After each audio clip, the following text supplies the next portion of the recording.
Agent Romanoff. You miss me? Oh yeah, Charles, we got ourselves an X-Men fan. Captain.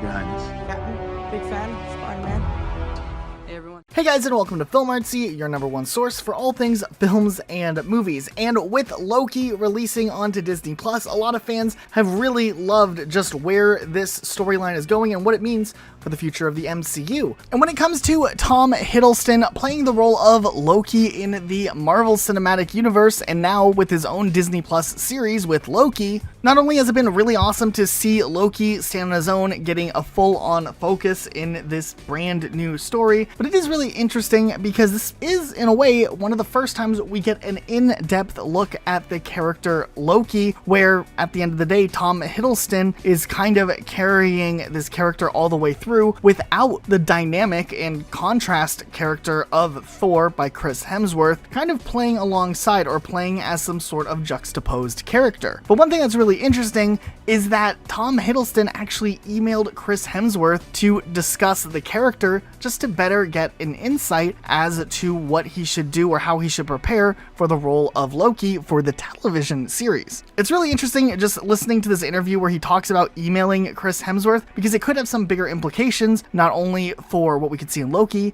but maybe some larger things too, like Thor, Love and Thunder. I would email Chris, and because it was impossible not to kind of carry him in mind, because he's been on this journey with me, but he's got his own new family in Love and Thunder, and I'm pretty sure Thor's got his own challenges now. Different challenges.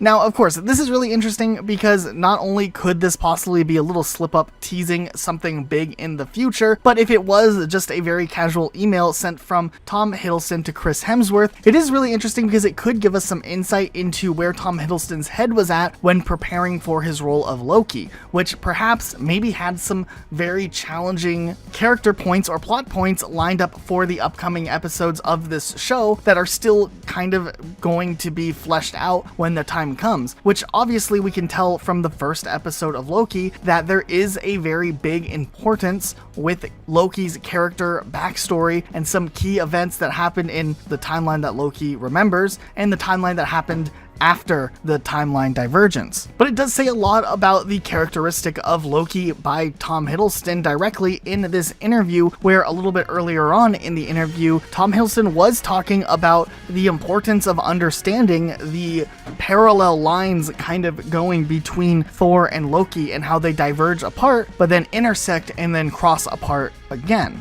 Thor and Loki started together, and they ran on parallel tracks for a while, and now they're kind of on different tracks, but they're still aware of each other. That's the thing. They're sort of, both Thor and Loki, they exist in the minds of each, it's interesting to think about. But then again, in this same interview, things got a little bit interesting because it does seem like, to an extent, Tom Hiddleston may have felt like he was going down a rabbit hole that he may not had been supposed to share when he started talking a little bit about Thor, Love and Thunder and Thor's new family and what is going on in that plotline.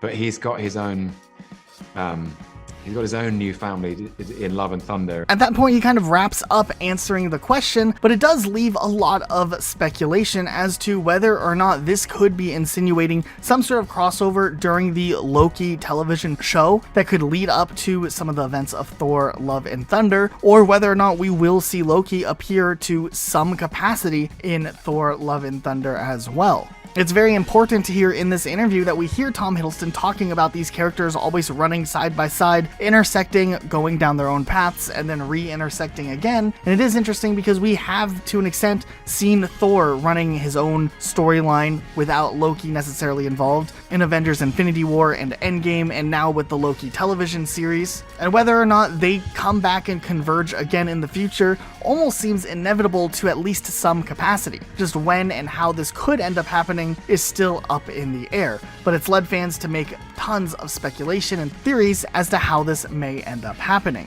But what do you guys think? Do you think that this is an actual possibility? Let us know your thoughts in the comments down below. Be sure to subscribe with notifications on for more videos like this uploaded every day of the week. That's it for today though. We'll see you all next time with a brand new video.